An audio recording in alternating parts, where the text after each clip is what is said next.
Hey guys, hello and welcome back. My name is Raza Ahmad और आप हैं फाउंडेशन क्लासेस के ऑनलाइन प्लेटफॉर्म पे। आज है लेक्चर नंबर 4 और आज के लेक्चर में हम डिस्कस करने वाले हैं मास एंड वेट। ये है ग्रेविटेशन का सीरीज़। आज के चैप्टर में, आज के लेक्चर में हम नई नई चीज़ें सीखेंगे। मास और वेट को डिफ्रेंशिएट करेंगे हम। और आज towards the end of this lecture आज मैं आपको बताऊंगा जब वेटलेसनेस का सिचुएशन आता है तो उसमें क्या होता है, क्या सिचुएशन होता है जिसके कारण वेटलेसनेस होता है। ठीक है, जैसे आपके ऊपर ज़ीरो वेट, आप अपना वेट ज़ीरो एक्सपीरियंस कब करते हो, या फिर जब लिफ्ट ऊपर जाती है तब आपके ऊपर वेट क्या होता है, जब लिफ्ट नीचे आती है तब आपको अपना वेट कितना लगता है, या फिर जब लिफ्ट रेस्ट पर रहती है तब आपको अपना वेट कैसा लगता है। तो ये सब चीज़ें आज हम करने वाले हैं।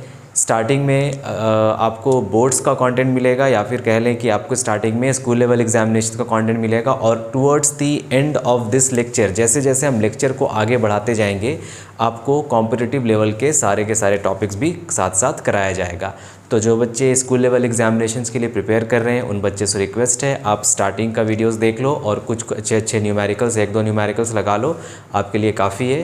बट जो लोग यहाँ पे पूरा कंप्लीट कॉन्सेप्ट के लिए आए हैं वो एंड तक बने रहेंगे। आज का लेक्चर 40 से 50 मिनट का हो सकता है, क्योंकि मुझे लिफ्ट तक जाना है, मतलब लिफ्ट वाले क्वेश्चन तक जाना है।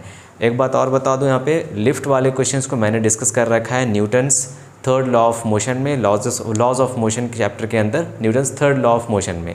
वहाँ से भी अगर आपने लेक्चर देख करके इस लेक्चर पे आया है, अगर आप उस लेक्चर को देख करके इस लेक्चर पे आ रहे हो तो आपको समझ आएगा यहाँ पे क्या क्या बातें हो रही हैं। चलिए शुरू करते हैं आज अपनी क्लास। सो डिस्कस करेंगे मास एंड वेट। तो मास एंड वेट क्या है, सबसे पहले तो हम मास डिस्कस कर लेते हैं। मास है क्या? देखो, मास, अब क्योंकि हम फिज़िक्स पढ़ रहे हैं तो हम मास और वेट को अलग अलग पढ़ेंगे। जैसे आप normal day to day life में जब पढ़ाई करते हो तो आपको मास और वेट सेम जैसा ही लगता होगा। आप सोचते होगे मास और वेट दोनों बराबर की चीज़ें हैं, मतलब सेम चीज़ें हैं, बट ऐसा है नहीं। मास क्या होता है और वेट क्या होता है, इसको डिटेल में समझेंगे। देखो, सबसे पहले मास करते हैं। पहली बात तो ये है कि मास और वेट दोनों सेम चीज़ें नहीं है, दोनों सेम चीज़ नहीं है, दोनों का आसमान ज़मीन का फ़र्क है। क्या क्या है इसमें? देखो, मास हम कहते हैं द अमाउंट ऑफ मैटर, साथ साथ नोट्स बनाते जाएंगे, the amount of matter contained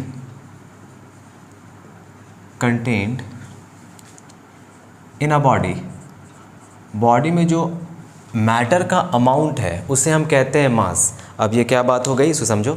जैसे ये मार्कर एक मेरे पास है, इस मार्कर में जितना अमाउंट ऑफ मैटर है उसे हम कहते हैं मास। मतलब जैसे कि हमने देखा था इससे पहले वाले लेक्चर में, एक्सेलरेशन ड्यू टू ग्रेविटी में, acceleration due to gravity change कर जाएगा जब आप एक प्लेस से दूसरे प्लेस पे ट्रैवल करते हो। अब अगर आप अर्थ सरफेस की ही बात कर लो तो अर्थ सरफेस पे ऊपर जाओगे तो एक्सेलरेशन ड्यू टू ग्रेविटी कम हो जाएगा, अर्थ सरफेस से नीचे आ जाओगे तब भी कम हो जाएगा, सरफेस पे रहोगे तो मैक्सिमम रहेगा, सरफेस पे मूव करते हुए इक्वेटर पे आ जाओगे मिनिमम हो जाएगा, सरफेस से मूव करते हुए पोल पे आ जाओगे तो मैक्सिमम हो जाएगा। तो यहाँ पे हम देख रहे हैं ये वैल्यू जी चेंज कर रहा है।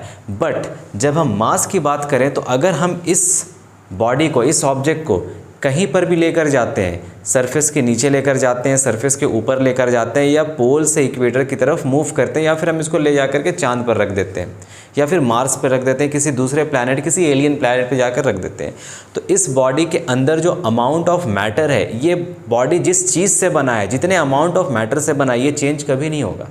जो जिस चीज़ से ये बना है वो चीज़ एंड तक रहेगा। फॉर एग्ज़ाम्पल, आपके अंदर वाटर है, आपके अंदर ब्लड है, आप बने हो बोन से, मसल से, तो आपके अंदर जो मैटर है वो चेंज नहीं करेगा। आप एक प्लेस से दूसरे प्लेस में ट्रैवल करोगे तो अगर आप चांद पे चले जाते हो तो वहाँ पे चेंज नहीं करेगा, अगर आप मार्स पे चले जाते हो तो वहाँ पे आप चेंज नहीं हो पाएगा। मतलब इसके अंदर जो अमाउंट ऑफ मैटर है वो चेंज नहीं करेगा।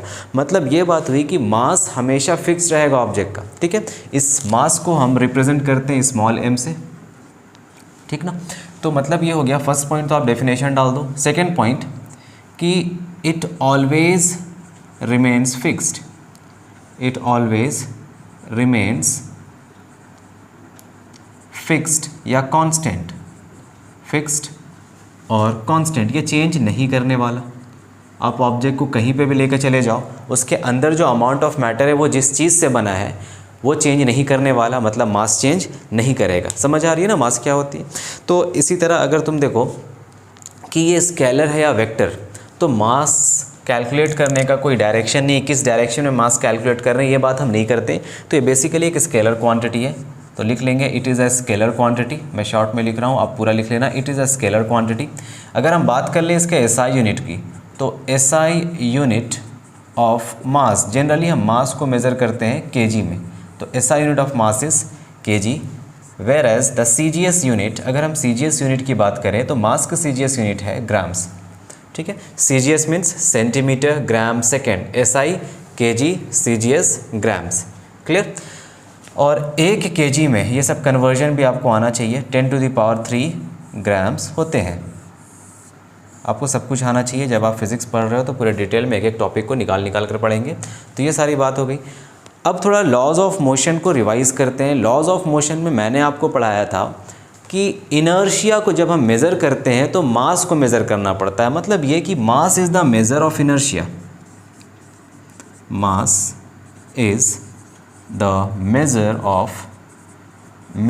Of inertia. इनर्शिया नहीं पता क्या होता है तो आप जाकर के लॉज ऑफ मोशन का लेक्चर देख लो, इनर्शिया क्या होता है आपको समझ आ जाएगा।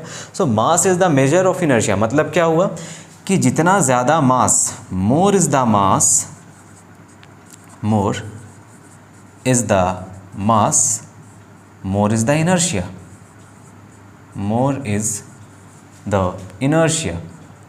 जितना ज़्यादा मास उतना ज़्यादा इनर्शिया। क्यों? क्योंकि mass is the measure of inertia. Inertia measure करना है तो मास मेज़र करो। मास देख लो कितना ज़्यादा है, मास कम है या ज़्यादा है। मास ज़्यादा है तो इनर्शिया ज़्यादा, मास कम तो इनर्शिया कम। इसीलिए कहते हैं mass is the measure of inertia. मतलब हम ये कह सकते हैं क्या कि inertia is directly proportional to mass of the object.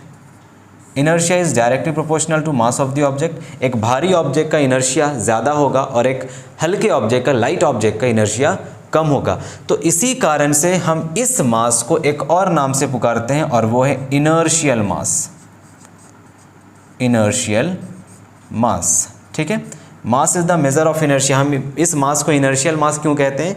क्योंकि मास जो है वो इनर्शिया पे डिपेंड करता है या इनर्शिया मास पे डिपेंड करता है। तो इसीलिए हम इस मास को एक और नाम से बुलाते हैं इनर्शियल मास। तो इन सारे पॉइंट्स को नोट डाउन करके एक जगह पे लिख लो। आपसे बहुत बार कई कॉम्पिटिटिव एग्जामिनेशन में कुछ भी पूछ सकता है इससे। जैसे आप एक ऑब्जेक्ट को पोल से इक्वेटर पे ले गए, उसका मास क्या होगा? तो आपको पता है मास कहीं पे भी लेकर चले जाओ, मास किसी चीज़ पे डिपेंड नहीं करता।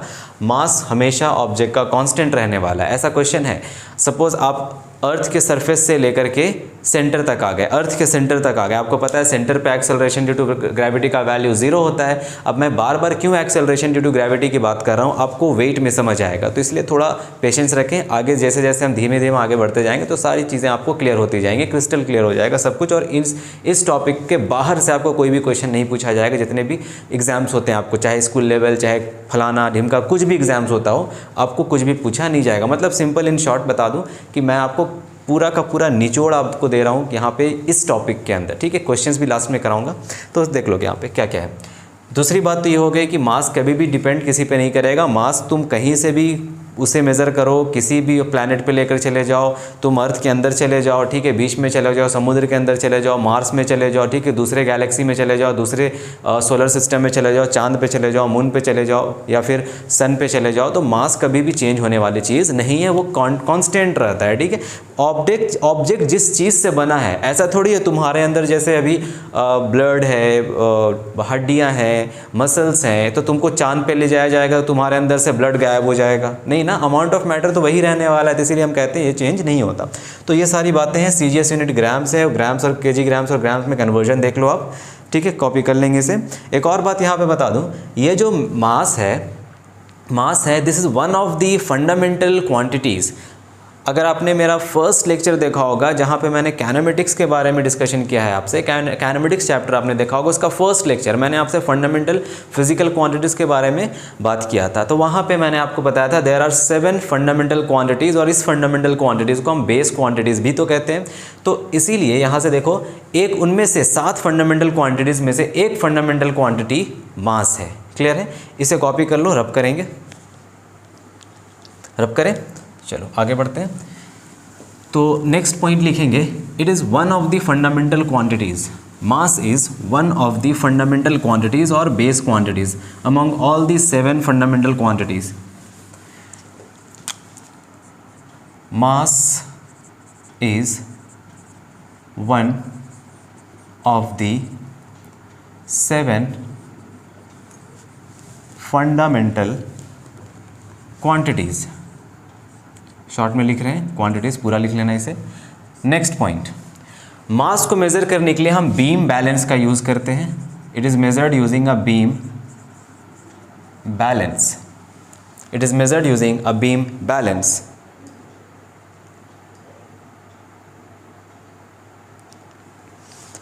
ठीक है, आगे, it can never be zero, it can never be zero, ये तो लॉजिकल चीज़ है, आप इसे समझ भी सकते हो। किसी ऑब्जेक्ट का मास ज़ीरो कहने का मतलब क्या है?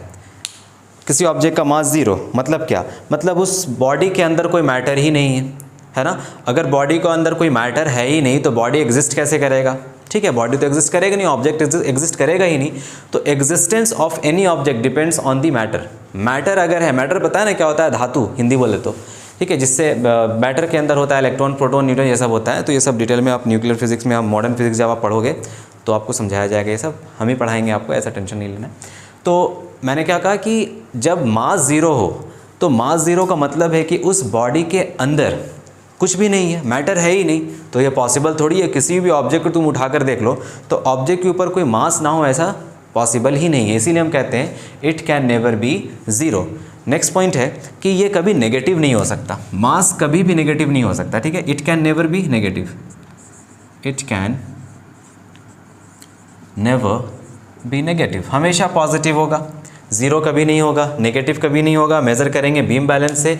एक फंडामेंटल, 7 फंडामेंटल क्वांटिटीज़ में से एक फंडामेंटल क्वांटिटी मास भी है, और क्या है, ये स्केलर क्वांटिटी है। सबसे ज़रूरी बात कि इससे एसआई यूनिट इसका है केजी और सीजीएस यूनिट इसका है ग्राम्स, कॉपी कर लो। तो ये सारी बातें थी मास को लेकर के। एक छोटा मोटा क्वेश्चन जो पूछ लेता है आपसे एग्जामिनेशन में, स्कूल लेवल एग्जामिनेशन में, वो देख लो, देख लो, शॉर्ट में करा देते हैं क्वेश्चन, आपको समझ आ जाएगा इनसे रिलेटेड सारी चीज़ें। क्वेश्चन क्या है देखो, बोला जा रहा है कि mass of an object on the surface of earth is 50 kg। बात किया जा रहा है मास का। इस ऑब्जेक्ट को ले जाया गया प्लैनेट जेड में, कुछ प्लैनेट है दूसरे प्लैनेट में ले जाया गया, इसका मास क्या होगा? आपसे ये पूछ रहा है। तो सबको पता है मास हमेशा कांस्टेंट रहता है, तो मास क्या होगा इसका? मास अभी भी 50 kg ही होगा, अलग नहीं होगा। ठीक है, सेकंड क्वेश्चन देखो किस तरह से करता है। एक अर्थ बना लेते हैं, प्लैनेट नहीं, एक अर्थ बना लेते हैं। आपको पता है अर्थ थोड़ा चपटा है, इस तरह से है, इतना ज़्यादा चपटा भी नहीं है, बट आपको समझाने के लिए मैं यहाँ पे बना रहा हूँ। This is the centre of the earth, ये आपका है इक्वेटर, ये है इक्वेटर, और ये है पोल, ये है पोल। ठीक है, किसी ऑब्जेक्ट को यहाँ से उठा करके, इक्वेटर से उठा करके ऑब्जेक्ट को पोल पर लाया गया। इक्वेटर पे वो मेज़र कर रहा था 70 kg का, 70 kgs इन इक्वेटर। तो उठाकर जब पोल पे लाया गया तो इसका मास कितना हो जाएगा? बढ़ जाएगा, घट जाएगा, सेम रहेगा, या कुछ बता नहीं सकते। तो आपको पता है मास कांस्टेंट रहता है, तो यहाँ से लेकर यहाँ तक ले जाने पे इसका मास बराबर सेम रहेगा, कांस्टेंट रहेगा। कहीं पे भी ले जाओ तुम उठाकर अर्थ के अंदर डाल दो, ठीक है, सेंटर ऑफ द अर्थ में डाल दो, या फिर तुम उठा करके चांद पर ले जाओ, या फिर तुम सरफेस से किसी ऊपर हाइट पे ले जाओ। तो ये सब करने से कभी भी मास, सिंपल आपको याद रखना है, मास कभी चेंज नहीं करेगा ही नहीं। आप कुछ भी कर लो, मास कभी चेंज करेगा नहीं। उठाकर दूसरे प्लेस पे ले जाओ, शिफ्ट कर दो, चांद पे ले जाओ, मार्स पे ले जाओ, मून पे ले जाओ, या सन पे ले जाओ, अलग प्लैनेट पे ले जाओ, ठीक है, या अर्थ के सरफेस में ही कहीं घुमाते रहो इधर उधर। मास डिपेंड नहीं करता किसी भी फैक्टर्स पे, पोजीशन पे, किसी भी डिपेंड नहीं करता। अपने अंदर कितना मैटर है, कितना अमाउंट भरे हुए, बस उस पर डिपेंड करता है। ठीक है, तो ये सब हो गई मास के ऊपर बातें। तो मास को आपको याद रखना है, मास जो है ये वेट जैसा नहीं है। वेट और मास को हम एक ही तरह मान चुके हैं, क्योंकि डे टू डे लाइफ में आपसे अगर पूछा भी जाता है व्हाट इज़ योर वेट, तो आप बोलते हो 50 kg, है ना, 50 kg, 20 kg, 30 kg, 80 kg, ये सब बात हम यूज़ करने लगे हैं अपने डे टू डे लाइफ में। बट वेट बहुत ही अलग कॉन्सेप्ट है, अभी सीखेंगे वेट क्या है। ठीक है, आप जो बता रहे हो वो आपका वेट है, बट उसका यूनिट केजी नहीं है। नेक्स्ट हेडिंग लगाएंगे वेट। वेट, आइए सीखते हैं वेट। पहले जनरल बातें जो नॉर्मल से कॉमन बातें हैं वो सब करेंगे। वेट, वेट क्या है? वेट क्या है समझो। वेट को हम रिप्रेजेंट करते हैं W से, W सिंबल से रिप्रेजेंट करते हैं। अब देखो, अर्थ जो ग्रेविटी से या जिस फोर्स से आपको अपने सेंटर की तरफ खींच रही है, अर्थ जिस फोर्स के साथ आपको सेंटर की तरफ खींच रही है, अट्रैक्ट कर रही है, वो आपका वेट है। ठीक है, मतलब ये सोचो कि अर्थ जो खींच रही है वो तो फोर्स है, अर्थ जिस फोर्स के साथ हमें खींचती है उसी फोर्स का नाम है वेट। मतलब वेट कुछ और नहीं, वो वेट क्या है? Force of attraction of the earth. Earth जितने फोर्स के साथ हमें अपने सेंटर की तरफ खींचती है उसे हम कहते हैं वेट। बात क्लियर हो गई? तो लिख लेंगे definition. Force with which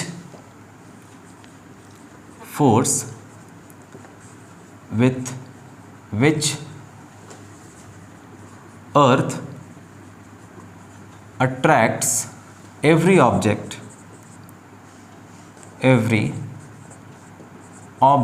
towards its center is called its weight. मतलब ऑब्जेक्ट को अर्थ किसी फोर्स के साथ अगर खींच रही है अपनी तरफ, अपने सेंटर की तरफ, तो उस फोर्स को हम कहते हैं वेट। मतलब यहाँ से ये बात पता चली कि वेट कुछ और नहीं, सिर्फ और सिर्फ एक फोर्स का नया नाम है। So weight is a force. Weight को W2 लिखेंगे शॉर्ट में, वेट इज़ अ फोर्स। तो भाई जब वेट फोर्स के बराबर है या फोर्स ही वेट है, तो इसका SI यूनिट तो आपको पता होगा क्या होगा। इसका SI यूनिट क्या हो जाएगा? न्यूटन। SI unit Newton. ठीक है, SI यूनिट न्यूटन। तो CGS यूनिट क्या हो जाएगा? CGS यूनिट हो जाएगा डाइन। क्लियर? और 1 न्यूटन और डाइन में आपको रिलेशन पता है, 10⁵ डाइन ये होता है। 1 newton is equal to 10⁵ dyne. अच्छा, एक और बात सुनो, यहाँ पे एक डायरेक्शन भी मेंशन किया गया है। Force with which earth attracts every object towards its centre. मतलब यहाँ पे डायरेक्शन के बारे में भी कुछ इन्फॉर्मेशन हमारे पास है। तो ये जो वेट है इसका कुछ डायरेक्शन है, और डायरेक्शन क्या है? Towards the centre of the अर्थ। मतलब ये हो गया एक वेक्टर फिजिकल क्वांटिटी, हाँ या ना? ये हो गया एक वेक्टर फिजिकल क्वांटिटी, इसके पास डायरेक्शन है, वेक्टर फिजिकल क्वांटिटी हो गया। मतलब यहाँ पे अगर ये है surface of the earth, if this is the surface of the earth, this is the centre of the earth, और यहाँ पे कोई ऑब्जेक्ट है या फिर यहाँ पे कोई ऑब्जेक्ट रखा है विथ अ मास m। ठीक है, इस ऑब्जेक्ट का मास है m। तो इस ऑब्जेक्ट का वेट कितना है ये देखने के लिए हमें देखना होगा अर्थ इस ऑब्जेक्ट को अपने सेंटर की तरफ किस फोर्स के साथ अट्रैक्ट कर रही है, उसी फोर्स को हम कहेंगे वेट। और फोर्स होता क्या है? सबको पता है। फोर्स होता क्या है? Mass into acceleration. यही तो होता है force, from Newton second law. क्या होता है force? Force is equal to mass into acceleration. But यहाँ पे एक बात है, ये जो एक्सेलरेशन है, यहाँ पे कुछ एक्सेलरेशन होगा ना। इस अर्थ का जो एक्सेलरेशन है, क्या हम इसे बोलते हैं gravitational field of the earth? Acceleration क्या है? जिस एक्सेलरेशन के साथ अर्थ किसी ऑब्जेक्ट को अपने सेंटर के साथ खींचे, सेंटर की तरफ खींचे, तो उसे हम कहते हैं एक्सेलरेशन ड्यू टू ग्रेविटी। अगर आपको एक्सेलरेशन ड्यू टू ग्रेविटी नहीं पता तो इससे पहले वाला लेक्चर जा करके देख लेना, डिस्क्रिप्शन में आपको लिंक मिल जाएगा। मतलब फोर्स निकालने का, अगर ऑब्जेक्ट्स अर्थ के सरफेस पे है तो उसके ऊपर हम फोर्स निकाल सकते हैं, F is equal to m into g. ये है g is the acceleration due to gravity. ठीक है, मतलब ग्रेविटी जो खींचेगी किसी भी ऑब्जेक्ट को, जितना फोर्स लगाकर खींचेगी ग्रेविटी, अर्थ की ग्रेविटी के कारण, ठीक है, जो फोर्स लगेगा उसी फोर्स को हम कहते हैं वेट। मतलब यहाँ पे ये हो गया कि वेट का फॉर्मूला बन गया mg। क्लियर? वेट का फॉर्मूला बन गया mg। वेट क्या है? एक तरह का फोर्स है। फोर्स का फॉर्मूला बनता है m into g, where g is acceleration due to gravity. इस एक्सेलरेशन को हम कहते हैं एक्सेलरेशन ड्यू टू ग्रेविटी। और अगर हम इस फॉर्मूले को देखें m इंटू जी, मास में हम acceleration due to gravity multiply कर दें तो हमें एक नया टर्म मिलता है, दैट इज़ वेट, नया टर्म मिलता है वेट। ये जो टर्म है वेट, ये सेम उसी तरह है जिस तरह फोर्स है। कितना फोर्स लग रहा है एक ऑब्जेक्ट के ऊपर, अर्थ कितना फोर्स, किस फोर्स के साथ अपने सेंटर की तरफ उसे खींच रही है, उसे हम कहते हैं weight of the object. Copy करो यहाँ तक, W is equal to M into g. अच्छा, यहाँ पे एक और बात यहाँ समझ लो, इस पूरे फॉर्मूले में देखो, weight of the object is directly proportional to its mass and weight of the object is directly proportional to its acceleration due to gravity. Weight दो बातों पे डिपेंड कर रही है, यहाँ पे मास ऑफ द ऑब्जेक्ट पे डिपेंड कर रही है और एक्सेलरेशन ड्यू टू ग्रेविटी पे डिपेंड कर रही है। अब यहाँ पे हमें पता है मास तो ऑब्जेक्ट का हमेशा कांस्टेंट है, हमेशा फिक्स्ड है, मास तो चेंज करेगा नहीं ऑब्जेक्ट का कभी भी। तो हम कह सकते हैं कि वेट ऑब्जेक्ट का completely acceleration due to gravity पे डिपेंड कर रहा है, क्योंकि मास तो चेंज होगा नहीं ना।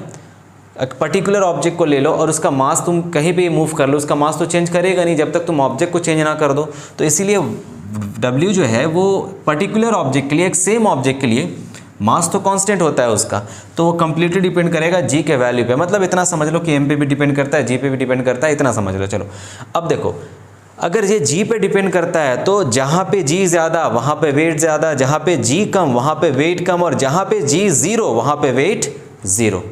अब देखो लिंक कर पा रहे हो इससे पहले वाले लेक्चर से, लेक्चर नंबर 3 का पार्ट 1 और part 2, acceleration due to gravity आ गया। इसीलिए इस चैप्टर के इस टॉपिक को पढ़ाने से पहले मुझे पढ़ाना पड़ा एक्सेलरेशन ड्यू टू ग्रेविटी। और आप अगर एक्सेलरेशन ड्यू टू ग्रेविटी को बहुत ही डिटेल में अच्छी तरह से समझ चुके हो तो ये टॉपिक आपको कुछ भी नहीं लगेगा जब हम लिफ्ट वाले क्वेश्चन के पे आएंगे। तो अब इस पर देखो किस तरह से क्वेश्चन आता है। क्वेश्चन जब भी हम करेंगे तो हमेशा आपको एक्सेलरेशन ड्यू टू ग्रेविटी निकालना पड़ेगा, क्योंकि वेट कंप्लीटली डिपेंड कर रहा है एक्सेलरेशन ड्यू टू ग्रेविटी पे। Weight of an object depends on acceleration due to gravity and mass of the object. Mass तो कांस्टेंट रहता है तो ज़्यादा डिपेंड करेगा एक्सेलरेशन ड्यू टू ग्रेविटी पे। अब यहाँ पे अगर तुम ऑब्जेक्ट को इक्वेटर से पोल पे लेकर जाते हो तो अब यहाँ पे कहानी चेंज हो जाएगा। अब ऐसा नहीं कि जो वेट ऑब्जेक्ट का इक्वेटर पे है वही सेम वेट आपको पोल पे मिलेगा, ऐसा नहीं होगा। होगा क्या कि अगर acceleration due to gravity equator पे ज़्यादा होगा तो वेट वहाँ पे ज़्यादा होगा, और अगर पोल पे ज़्यादा होगा तो वहाँ पे वेट ज़्यादा होगा। अब डिपेंड करने लगा weight acceleration due to gravity पे। और कुछ पॉइंट्स बता देते हैं आपको, उसके बाद वापस से इस पॉइंट पे आएंगे, W is equal to mg पे वापस से आएंगे। अभी तो सिर्फ हम इंट्रोडक्शन कर रहे हैं इस टॉपिक का। तो हमने क्या क्या देखा, एक वेक्टर फिजिकल क्वान्टिटी है, SI यूनिट है न्यूटन, ठीक है, एक फोर्स है। और अगर हम अर्थ के बाहर जाकर देखें तो जो भी हेवनली बॉडीज़ है, मान लो तुम मार्स के ऊपर चले गए और वेट निकाल रहे हो तो मार्स का भी अपना एक ग्रेविटी होगा, ठीक है, वो अपना ग्रेविटी बनाकर रखा होगा जो कि अर्थ से जाहिर सी बात है कम ही होगा। ऐसे मैंने आपको लेक्चर में बताया था कि ग्रेविटी वर्ड हम जनरली अर्थ के लिए ही यूज़ करते हैं, बट क्योंकि समझना है हमें तो हम सारे प्लैनेट्स में लगा देते हैं ये वर्ड ग्रेविटी। तो जो भी हेवनली बॉडीज़ है या जो भी ग्लेशियल बॉडीज़ है, मतलब ग्लेशियल मतलब जो चमकीला बॉडीज़, मतलब हमारा जो सैटेलाइट है, नेचुरल सैटेलाइट मून, इसे ग्लेशियल ऑब्जेक्ट बोलते हैं, ठीक है, जो चमकता है, शाइनी। तो मून है, सन है, स्टार्स है, तो इनका अपना एक ग्रेविटेशनल फील्ड होता है। अगर अपना एक ग्रेविटेशनल फील्ड है मतलब G का वैल्यू होगा कुछ ना कुछ, और अगर G का वैल्यू होगा तो वेट भी होगा अपना कुछ ना कुछ। जैसे अर्थ पे वेट है इसके वजह से, सेम उसी तरह उधर भी G का वैल्यू है तो उधर भी वेट होगा। तो वहाँ पे वेट को अगर हम इस तरह से डिफाइन करें कि is that force with which every heavenly body या every glacial body attracts every other object towards its centre is called its weight. अगर हम अर्थ के प्लेस पे दूसरा हेवनली बॉडीज़ डाल दें तो कोई बुरी बात तो नहीं है इसमें, ठीक है, बात समझ आ रही है। अलग अलग हेवनली बॉडीज़ का, अलग अलग प्लैनेट्स का, अलग अलग सैटेलाइट्स का, या फिर हम कह लें स्टार्स का, मून्स का, स्टार, मून एंड दिस सन और सन, तो इन सब का अपना ग्रेविटी होगा, अपना ग्रेविटी तो होगा ना, अपना फोर्स ऑफ अट्रैक्शन होगा इनका। तो उनके जैसे अर्थ में हमें कुछ फोर्स ऑफ अट्रैक्शन महसूस होता है towards the centre of the अर्थ, जो वेट हमें महसूस होता है, जो अर्थ हमें अपनी तरफ खींचती है, ऊपर कुछ भी फेंको नीचे आ जाता है। तो बाकी प्लैनेट्स में भी ऐसा होगा, ऐसा नहीं है कि नहीं होगा, लेकिन अर्थ के कंपैरिजन में बहुत कम होगा। तो वहाँ पे भी वेट अलग अलग हो सकता है, मून पे वेट अलग हो सकता है, तो वो हम देखेंगे आगे क्या है। तो अगर हम इसे, अगर तुमसे ऑप्शन में ये पूछे कि the force with which every heavenly body या every glacial body attracts towards its centre, attracts the object towards its centre, तो समझ लेना वो सही है, कुछ गलत नहीं है, क्योंकि अर्थ भी तो एक हेवनली बॉडी है, अर्थ भी तो एक प्लैनेट है, समझ आ रहा ना। मून क्या है, ग्लेशियल ऑब्जेक्ट है, तो कोई भी ग्लेशियल ऑब्जेक्ट ले लो या हेवनली बॉडी ले लो, सबके पास अपना अपना एक्सेलरेशन ड्यू टू ग्रेविटी होगा, ठीक। ये बात इतनी समझ में आई। तो CGS यूनिट हमने देख लिया, डाइन होता है, ओके। अब बात आती है कि हम इसे मेज़र कैसे करेंगे, वेट को मेज़र करने के लिए कौन सा डिवाइस यूज़ किया जाए? तो वेट को मेज़र करने के लिए लिख लेना, weight is measured, weight is measured using a spring balance, using a spring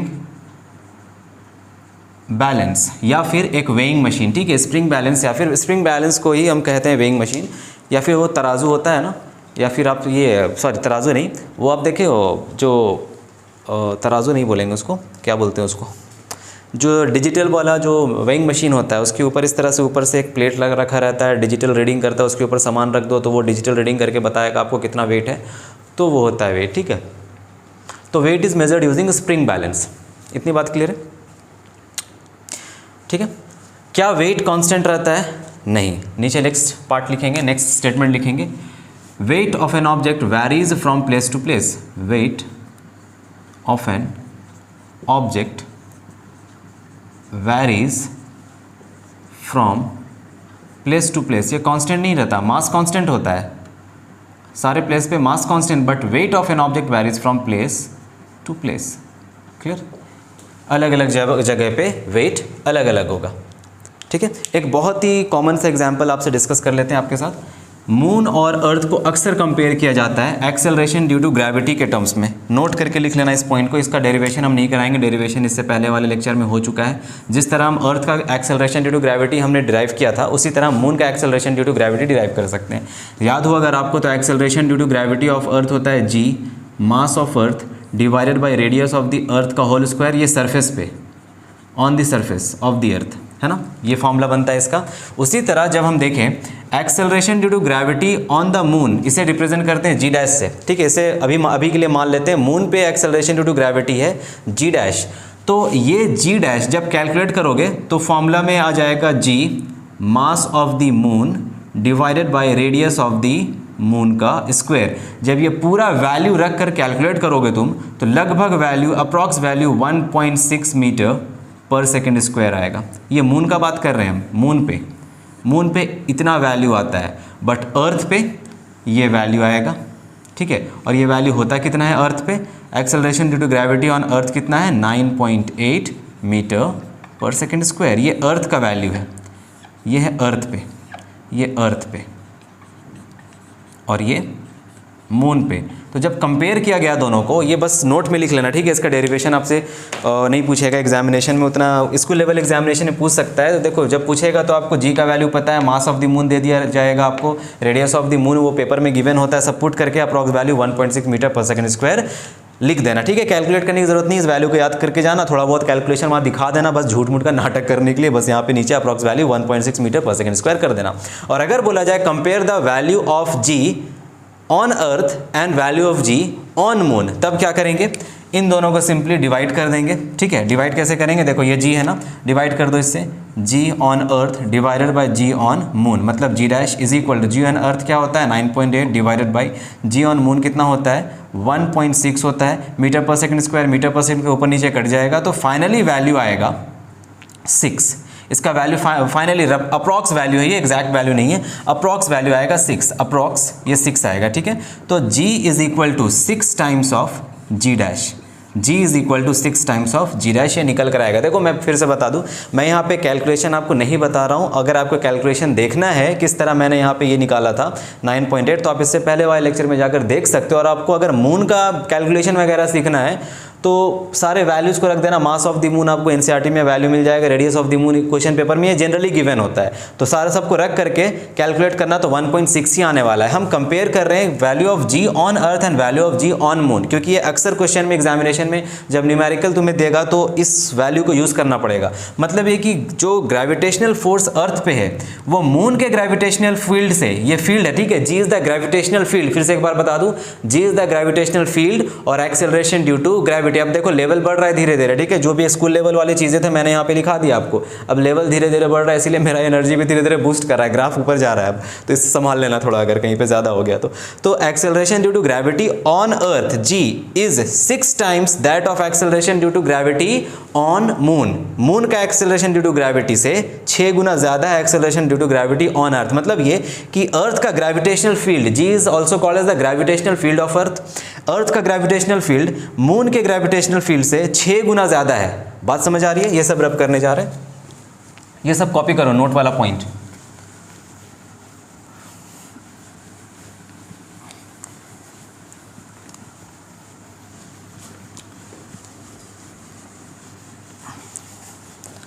copy कर लो, मुझे बार बार लेक्चर देखना पड़ता है, वीडियो देखना पड़ता है पीछे जा करके, क्योंकि कभी कभी होता है क्या है कि वीडियो बहुत ज़्यादा शेक करने लगता है तो उसमें प्रॉब्लम हो जाता है। चलिए अभी तो बिल्कुल सही हो रहा है। तो मतलब ये कि एक्सेलरेशन ड्यू टू ग्रेविटी, चलो यहाँ पे लिख रहे हैं acceleration due to gravity on earth, E से रिप्रेजेंट करेंगे अर्थ को, is equal to 6 times of acceleration due to gravity on moon. इस बात को रट लो, याद कर लो इसको, ठीक है। अपने रूम में अगर कहाँ जहाँ पढ़ाई करते हो इस चीज़ को लिख लो वहाँ पे, g on earth is equal to 6 time that on the moon. मतलब अगर हम देखें gravitational acceleration due to gravity on moon that will be equal to 1/6 times that of acceleration due to gravity on earth, ये भी लिख सकते हैं। मतलब ये हुआ कि अगर हम वेट निकालें अपना अर्थ पे और हम वेट निकालें अपना मून पे तो बहुत ज़्यादा चेंजेस नहीं आ जाएगा। क्यों आएगा? क्योंकि वेट जो है वो डायरेक्टली प्रोपोर्शनल है एक्सेलरेशन ड्यू टू ग्रेविटी पे।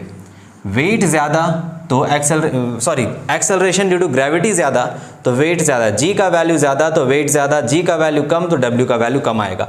अब देखो इन दोनों प्लैनेट्स में जीई और जीएम में ज़्यादा वैल्यू किसका है? जीई का वैल्यू ज़्यादा है या जीएम का वैल्यू ज़्यादा है? यहाँ पे साफ दिख रहा है, यहाँ पे जीई का वैल्यू बहुत ज़्यादा है, जीई से 6 गुना ज़्यादा है। मतलब वेट ऑन अर्थ ऑटोमेटिकली बहुत ज़्यादा आएगा। किसी भी ऑब्जेक्ट का वेट तुम अर्थ पे निकालोगे तो वो ज़्यादा होगा और उसी ऑब्जेक्ट का वेट तुम मून पे निकालोगे तो वो कम आएगा। ये कैसे हुआ इसे भी सॉल्व बहुत डिटेल में अगर तुम स्कूल लेवल एग्जामिनेशन में देखोगे तो क्वेश्चन पूछा जाता है कि prove that wait of the object on earth is greater than the weight of that object on moon.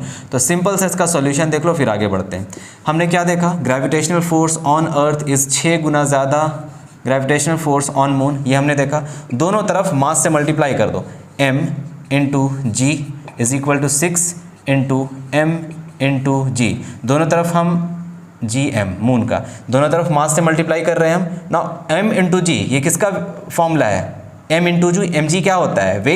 Weight on, ये कहाँ पे निकाल रहे हैं? अर्थ पे निकाल रहे हैं, इज इक्वल टू 6 टाइम्स, ये किसका वेट निकाल रहे हैं? Weight on moon. मतलब वेट ऑन अर्थ देखो है ना, वेट ऑन अर्थ क्या है? Is 6 time that of weight of the moon, या फिर इसका ऑपोजिट भी कर सकते हो, weight on moon is equal to weight of earth से 6 गुना कम।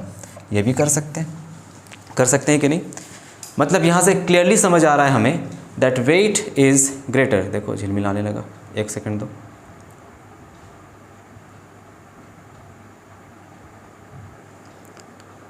सो ये प्रॉब्लम होता है बार बार, सो माइंड मत करना, क्योंकि मेरे पास कुछ बहुत ज़्यादा बढ़िया कैमरा है नहीं शूट करने के लिए, बस मैं अपने फ़ोन से ही शूट करता हूँ, तो इसीलिए थोड़ा माइंड मत करना इस चीज़ को, ठीक है। तो इसीलिए बार बार मुझे कैमरे के पीछे जाकर चेक करना पड़ता है वीडियो सही चल रहा है कि नहीं। चलो आगे बढ़ते हैं। तो weight of the moon is 1/6 times, weight on the moon is 1/6 times of that of weight of the earth. ये बात हो गई। मतलब यहाँ पे क्लियरली पता चल रहा है कि weight on earth, weight of an object on earth is much greater या greater than the weight of the object on moon. यहाँ से ये बात हम प्रूफ कर सकते हैं। तो इस चीज़ को कॉपी कर लो, आपको याद रखना है, ये रिज़ल्ट याद रखना, ठीक है, ये रिज़ल्ट याद रखना और ये रिज़ल्ट याद रखना।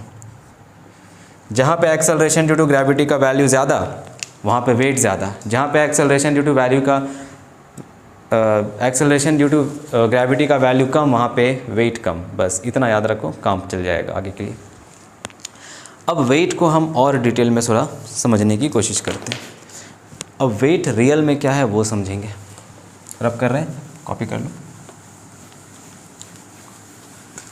अगर आपने मेरा forces and laws of motion का वीडियो देखा होगा, जहाँ से मैंने न्यूटन थर्ड लॉ में मैंने जहाँ से शुरू किया था वेट का टॉपिक, लिफ्ट में क्या हो जाता है वेट ऊपर जाने पे नीचे आने पे, है ना। तो अगर आपने वो सब देखा होगा तो आपको ये सब देखने की ज़रूरत नहीं है, इंटू 2 की स्पीड में फटाफट देखकर आगे बढ़ जाओ। और अगर तुमने छोड़ा है तो यहाँ पे देखने की आपको ज़रूरत है।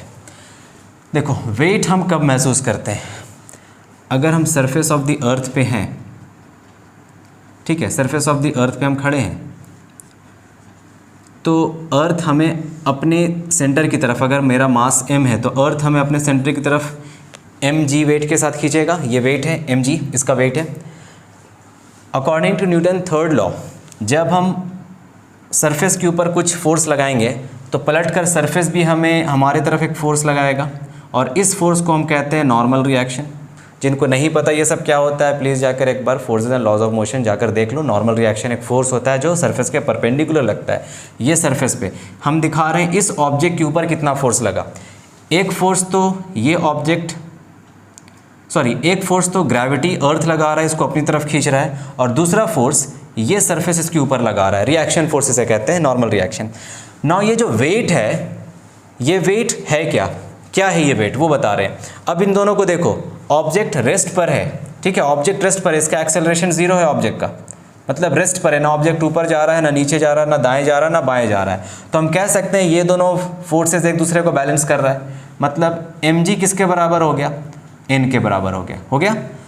फिर से मैं बता दूं, हम यहाँ पे ऑब्जेक्ट के ऊपर कितना फोर्स लग रहा है हम वो दिखा रहे हैं, ठीक है, ऑब्जेक्ट कितना फोर्स लगा रहा है हम वो नहीं दिखा रहे हैं। ग्रेविटी अर्थ ऑब्जेक्ट को अपनी तरफ खींच रहा है, मतलब अर्थ एक फोर्स लगा रहा है, वेट है इसका mg, और नॉर्मल रिएक्शन सरफेस इसके ऊपर लगा रहा है। तो अगर हम देखें एक्सेलरेशन ऑब्जेक्ट का 0, अगर ऑब्जेक्ट का एक्सेलरेशन 0 तो mg और n एक दूसरे को बैलेंस कर रहा है कि नहीं, ना तो ये ऑब्जेक्ट नीचे की तरफ जा रहा है, ना है ये ऊपर की तरफ जा रहा है, मतलब ये बैलेंस कंडीशन में। तो देखो mg किसके बराबर आया, नॉर्मल रिएक्शन के बराबर आया। तो जब हम वेट मेजर करते हैं तो एक्चुअली में हम क्या मेजर कर रहे होते हैं, यहाँ से आपको क्लियर हो रहा होगा। जब हम वेट मेजर कर रहे होते हैं तो हम एक्चुअली में नॉर्मल रिएक्शन मेजर कर रहे होते हैं। देखो 1 मार्क्स का क्वेश्चन बन गया ना, नॉर्मल रिएक्शन मेजर कर रहे होते हैं। क्या मेजर कर रहे होते हैं, नॉर्मल रिएक्शन। वेट, देखो नॉर्मल रिएक्शन का अलग अलग नाम है, एक अलग अलग नाम है नॉर्मल रिएक्शन का। कोई नॉर्मल रिएक्शन को टेंशन फोर्स भी कहता है, कई बुक में नॉर्मल रिएक्शन को एपरेंट वेट भी कहा जाता है। तो ये सब बातें धीरे धीरे आगे बढ़ेंगी। तो नॉर्मल रिएक्शन हम बेसिकली मेजर कर रहे हैं। अगर तुम्हें एक वेइंग मशीन के ऊपर चढ़ा दिया जाए और यहाँ पे एक रीडर है, रीडिंग करने के लिए जो वैल्यू है तुम्हारा, अगर तुम इसके ऊपर चढ़े हो, इसके ऊपर तुम चढ़ करके इस तरह से खड़े हो, ठीक है, तो तुम जितना फोर्स लगाओगे नीचे की तरफ, या फिर अर्थ तुम्हें जितनी फोर्स के साथ नीचे की तरफ खींचेगी, ये सरफेस उतनी फोर्स के साथ ऊपर की तरफ तुम्हें खींचेगा। जितना फोर्स नीचे है उतना फोर्स ऊपर की तरफ। तो जो ऊपर की तरफ जो नॉर्मल रिएक्शन लग रहा है तुम्हारे ऊपर, उतना ही रीडिंग यहाँ पे शो करेगा, जितना नॉर्मल रिएक्शन ऊपर की तरफ ये वेइंग मशीन लगा रहा है। तो इसे कहते हैं हम नॉर्मल रिएक्शन या एपरेंट वेट। इसे कहते हैं हम एपरेंट वेट। और ये एपरेंट वेट चेंज होता रहता है। मान लो कि अचानक से इस सरफेस को तुम्हारे नीचे से हटा दिया गया, अचानक से हटा दिया गया, तो क्या तुम्हें कोई वेट महसूस होगा? कुछ नहीं, तुम्हें कोई वेट ही महसूस नहीं होगा। क्यों? क्योंकि तुम्हारे नीचे सरफेस को हटा दिया गया, और ये जो वेट आ रहा था ये सरफेस के कारण आ रहा था। अगर इस सरफेस को हटा दिया जाए तो कांटेक्ट तुम्हारा टूट जाएगा इस सरफेस से। अगर ये कांटेक्ट टूट गया तो तुम्हें कुछ भी वेट महसूस नहीं होगा। जैसे इमेजिन करो कि तुम मैरी गो राउंड देखे हो, वो झूला, डिज्नीलैंड में जाते हो तो मैरी गो राउंड में क्या होता है, जब ये झूला ऊपर जाता है उसके बाद जब वो नीचे आता है तो तुम्हें कैसा फील होता है? पेट में गुदगुदी जैसा होता है ना। ऊपर से नीचे जब आता है, तो जब ऊपर गया तो कुछ नहीं, ऊपर जाते हुए ऊपर जब जाता होता है तो तुम्हें ऐसा लगता है कि तुम्हारा वेट थोड़ा ज़्यादा हो गया है, तो अब तुम्हें खिंचाव महसूस होता है नीचे की तरफ से। लेकिन जैसे वो टॉप पे पहुंच गया और उसके बाद वहाँ से डिसेंड होना शुरू होता है, तुम्हें ऐसा लगता है कि तुम्हारे नीचे कुछ है ही नहीं, ज़मीन ही नहीं है तुम्हारे नीचे, तुम्हें वेटलेसनेस फील होता है। इस सिचुएशन को कहते हैं वेटलेसनेस, जहाँ पे ये जो कांटेक्ट है, ये जो सरफेस का कांटेक्ट, ये हटा दिया जाए तो तुम्हें कोई भी वेट महसूस नहीं होगा। तो मतलब ये हुआ, देखो तुम्हें तो कोई वेट महसूस नहीं होगा। मान लो कि इस सरफेस को हटा दिया गया, यहाँ से ये सरफेस को नीचे से हटा दिया गया, तो क्या तुम्हें अर्थ अपनी तरफ mg से नहीं खींच रहा है? अभी भी तो खींच रहा है, ऐसा तो नहीं कि फोर्स जीरो हो गया, अभी भी तो अर्थ अपनी तरफ तुम्हें खींच रहा है, नीचे तुम गिर रहे हो ना, अभी भी तो खींच रहा है, लेकिन तुम्हारा वेट कैसा है यहाँ पे? क्या तुम्हें कोई वेट महसूस होगा? नहीं होगा, जब तक तुम्हारे पैर के नीचे कोई सरफेस ना दे दिया जाए।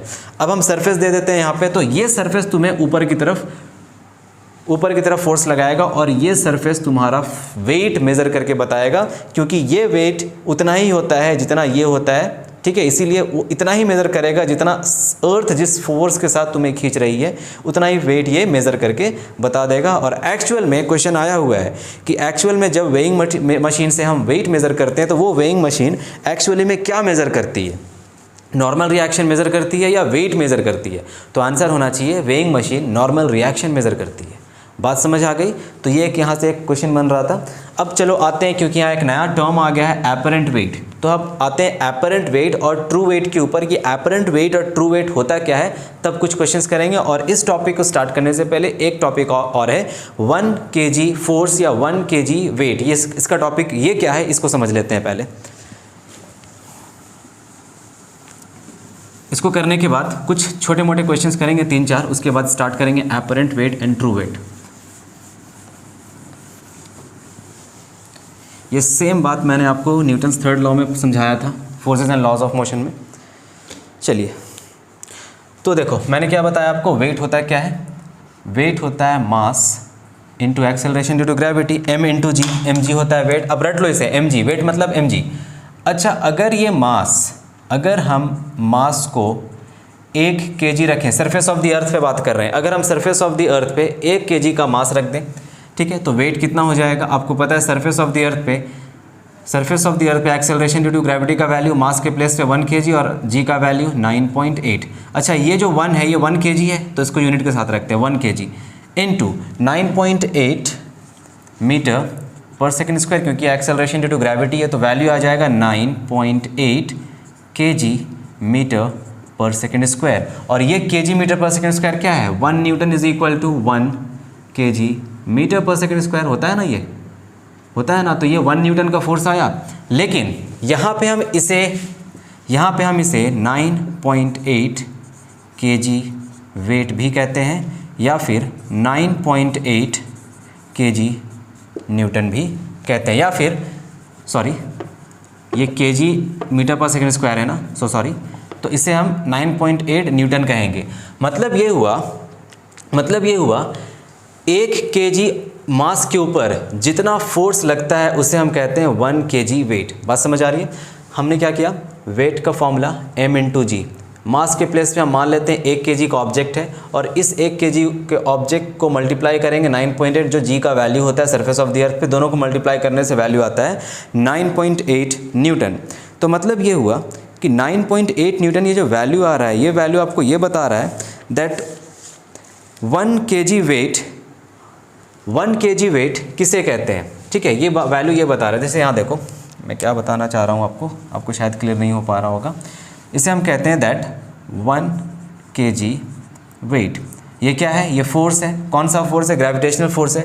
तो 1 kg वेट एक ऐसा ग्रेविटेशनल फोर्स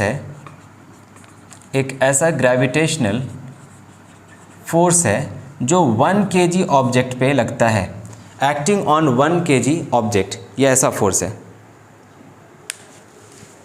क्लियर है? और 1 kg वेट कितना है? 9.8 न्यूटन। समझ आ रही है बात? फिर से सुनो, अगर 1 kg मास के ऑब्जेक्ट को तुम अर्थ के सरफेस पे रखोगे तो वो 1 kg मास अर्थ के सरफेस पे 9.8 न्यूटन का फोर्स एक्सपीरियंस करेगा, ठीक है। तो उसे हम कहते हैं 1 kg वेट। मतलब 1 kg weight is that gravitational force, 1 kg weight is that gravitational force that is experienced by an object of mass 1 kg when kept on the surface of the earth। तो 1 kg weight का value कितना आ गया? 9.8 Newton. देखो कितना value आ रहा है? 9.8 Newton. 1 kg weight is equal to 9.8 Newton. अच्छा, इस 1 kg weight को हम 1 kg फोर्स भी कहते हैं, 1 kg फोर्स भी कहते हैं। मतलब फोर्स लग रहा है 1 kg के ऊपर। जितना फोर्स 1 केजी के ऊपर लग रहा है उसे हम कहते हैं 1 केजी फोर्स, या फिर जितना वेट 1 केजी के ऊपर होता है उसे हम कहते हैं 9.8 न्यूटन या 1 केजी फोर्स। तो कितना वेट होगा 1 केजी ऑब्जेक्ट के ऊपर 9.8 न्यूटन, कितना फोर्स लगेगा 1 केजी ऑब्जेक्ट के ऊपर 9.8 न्यूटन। तो अगर आपसे कोई पूछे कि 1 केजी वेट क्या मेज़र करता है, 1 केजी वेट मतलब क्या है, तो ये क्या है, फोर्स मेज़र करता है। कौन सा फोर्स, ग्रेविटेशनल फोर्स मेज़र करता है। 1 केजी वेट कितना होता है न्यूटन के टर्म्स में, 9.8 न्यूटन। लेकिन अगर कोई पूछे डाइन के टर्म्स में निकालो सीजीएस यूनिट में, तो क्या करेंगे, सिंपली इस वैल्यू को 9.8 इंटू 10⁵ डाइन से मल्टीप्लाई कर देंगे, इतना वो निकल कर आ जाएगा 1 केजी वेट का सीजीएस यूनिट में, ठीक है। और 1 केजी फोर्स का वही मतलब होता है जो 1 केजी वेट का होता है। बात बराबर है, तो इसको कॉपी कर लेंगे। कोई आपसे पूछे 1 केजी के ऊपर कितना फोर्स लगता है, कितना ग्रेविटेशनल फोर्स लगता है, तो आप बोलोगे 9.8 न्यूटन, ठीक है। 1 केजी ऑब्जेक्ट के ऊपर, 1 केजी मास वाले ऑब्जेक्ट के ऊपर कितना फोर्स लगता है, 9.8 न्यूटन। और ये 9.8 न्यूटन किसके बराबर होता है, 1 केजी वेट के बराबर होता है या 1 केजी फोर्स के बराबर होता है। कॉपी करो, कुछ क्वेश्चंस करा देते हैं आपको।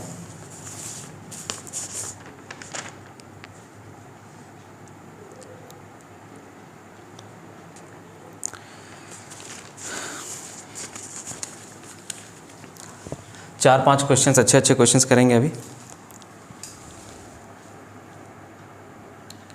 तो चलिए 6-7 क्वेश्चंस करते हैं। इन 7 क्वेश्चंस को करने के बाद एक और बहुत ही स्पेशल क्वेश्चन कराएंगे आपको, जिसमें परसेंटेज वगैरह यूज़ करना होगा। चलिए पहले इन क्वेश्चंस को सॉल्व कर लेते हैं। क्वेश्चन मैं आपको एक्सप्लेन कर देता हूँ क्या क्या है। तो क्वेश्चन क्या है, फर्स्ट क्वेश्चन देखिए, 1 KG weight is equal to dash newton. 1 KG weight होता है क्या है, 1 केजी ऑब्जेक्ट के ऊपर अर्थ के सरफेस पे कितना फोर्स लगा उसे कहते हैं 1 केजी वेट। तो ये बेसिकली होता कितना है, 9.8 न्यूटन, ठीक है। In dynes, in terms of dynes, that is 9.8 into 10⁵ dyne, because 1 newton equals to 10⁵ dyne, ठीक है। तो ये दोनों तो अभी जस्ट थियोरेटिकल पार्ट का है questions. Next question number 3, given है एक ऑब्जेक्ट का मास है 10 केजी, उसका वेट क्या होगा on the surface of the earth, और उसका वेट क्या होगा on the surface of the moon. Moon पे वेट आपको निकालना है, तो रिलेशन आपको पता है, weight on the surface of the earth is equal to 6 times that of the weight on the surface of the moon. ये रिलेशन आपको पता है। क्या इस रिलेशन से हम यूज़ कर सकते हैं, क्या इस रिलेशन से हम निकाल सकते हैं, बिल्कुल निकाल सकते हैं। वेट ऑन द अर्थ क्या हो जाएगा, mass into acceleration due to gravity on earth into 6 into weight on moon क्या हो जाएगा, mass into acceleration due to gravity, acceleration due to gravity on moon. कर सकते हैं ना। अब यहाँ पे देखो, अब यहाँ पे देखो,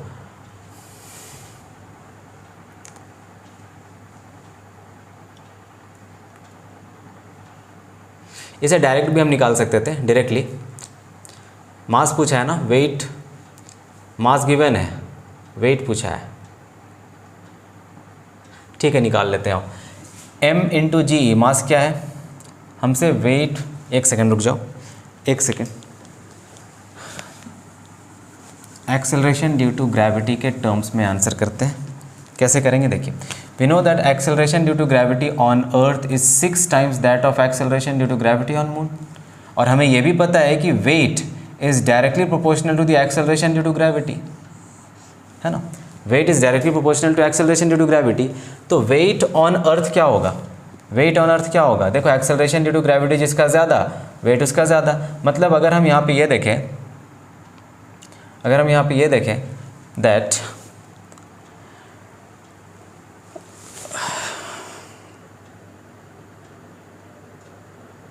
मैं भी क्या क्या कर रहा हूँ, रुक जाओ भाई, मेरे दिमाग में कुछ और क्वेश्चन चल रहा है और मैं सॉल्व कुछ और क्वेश्चन कर रहा हूँ। तो सबसे पहले देखो, वेट ऑन अर्थ निकालना है। वेट ऑन अर्थ मतलब mass into acceleration due to gravity on earth. Weight on moon मतलब mass into acceleration due to gravity on moon. Simple simple ये है। मास कितना 10, acceleration due to gravity on earth कितना होता है 9.8। कुछ दिया ना हो तो 9.8 यूज़ करेंगे, लेकिन कुछ दिया हो, जैसे 10 दिया हो तो 10 यूज़ करेंगे, ठीक है। कितना आ जाएगा, वेट को हम मेज़र करते हैं न्यूटन में, तो यह आ जाएगा 98 न्यूटन। क्लियर। अब मास इसका देख लो, मास तो चेंज होगा नहीं, मून पे जाओ या कहीं पे जाओ मास तो उतना ही रहेगा। तो मास हो गया 10 into acceleration due to gravity on moon कितना है 1.6, सबको पता है ये, तो ये आएगा न्यूटन में, that is equal to 16 newton. अब देख लो वेट कंपेयर कर लो, उसी ऑब्जेक्ट का वेट मून पे कम है और अर्थ पे ज़्यादा है, सरफेस ऑफ द अर्थ पे ज़्यादा है, तो इसी बात को मैं आपको एक्सप्लेन कर रहा था। तो डायरेक्टली इस इक्वेशन को यूज़ करके हम सॉल्व कर लेंगे। क्लियर है? देखो मास चेंज नहीं करेगा, मास चाहे तुम अर्थ पे ले लो चाहे मास मून पे ले लो, मास तो बराबर ही रहेगा। जो चेंज करेगा वो acceleration due to gravity on earth and on moon. Question number 4 करते हैं। क्वेश्चन नंबर 4, आइए देखिए क्वेश्चन नंबर 4 क्या है। Weight of the earth, weight of the surface of the earth, weight on the surface of the earth is 30 newton. What is the weight on the surface of the moon? Weight on the surface of the earth is 6 times the weight on the surface of the moon. ये equation हमें पता है। अब weight on the surface of the earth given है, कितना है? 30 is equal to 6 times of weight on the surface of the moon. तो इसे लिख लेंगे WM, 6 5 जार 30, मतलब weight on the surface of the moon कितना हो जाएगा? 5 न्यूटन। क्लियर? सिंपल सा क्वेश्चन था। नेक्स्ट, इस क्वेश्चन को खुद से आप लोग ट्राई करो। देखो क्या है, weight on the surface of the earth is 100 newton. आपको बताना है मास मून पे कितना होगा और वेट मून पे कितना होगा।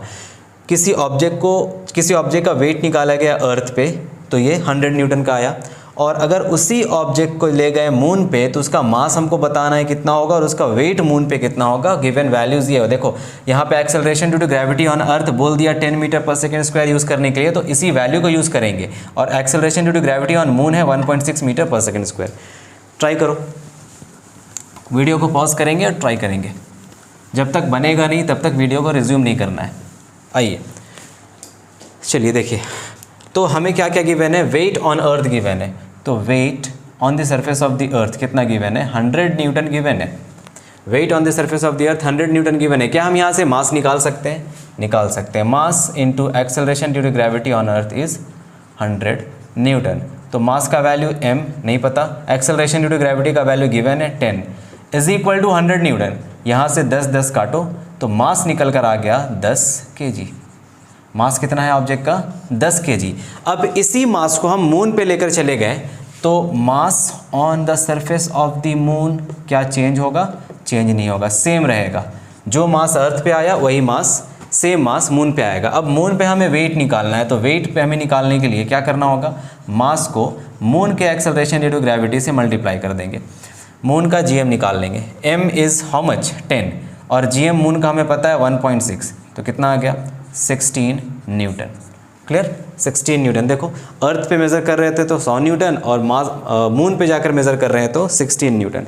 नेक्स्ट क्वेश्चन नंबर 6 करेंगे। क्वेश्चन नंबर 6 है कि एक ऑब्जेक्ट है, उस ऑब्जेक्ट का वेट अर्थ के ऊपर 392 न्यूटन है। Mass of the planet is given, जिस प्लैनेट पे हमें जाना है mass of the planet is given to, देखो ये सब गिवन है और पूछ क्या रहा है वो देख लो।